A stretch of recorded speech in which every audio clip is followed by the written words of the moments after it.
mái về đời sống tinh thần. Đừng có lo lắng gì cả. Bây giờ thì thôi mình có tuổi rồi, con cái thì các cháu chắc thì nó lớn rồi, kệ chúng nó muốn làm gì chúng nó làm.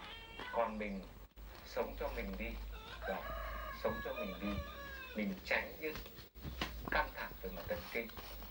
Cái thứ hai là chú phải nhớ là chế độ ăn uống làm sao cho nó đủ chất và cân bằng.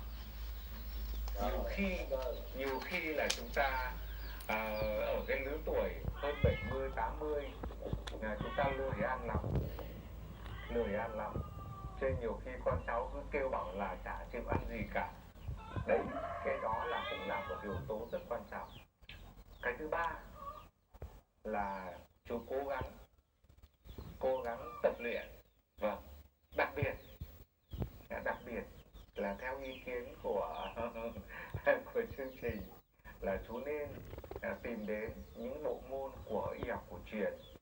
Trong đó có tập luyện khí công, tập luyện dưỡng sinh, tập luyện yoga, ngồi thiền. Chứ cứ một ngày chứ cứ ngồi thiền cho con khoảng độ 30 phút. Khép chân vào, có thể là ngồi theo kiểu gọi là bán kết giả cũng được.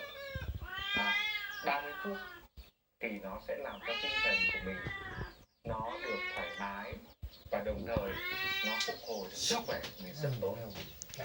Thế còn trong chương trình hôm nay thì có nói đến sản phẩm mà có nguồn gốc từ thảo dược, trong đó từ cây thành ngải, từ cây thông đất, con chó cắn, và kết hợp thêm một số thảo dược khác nữa. Thế thì cái theo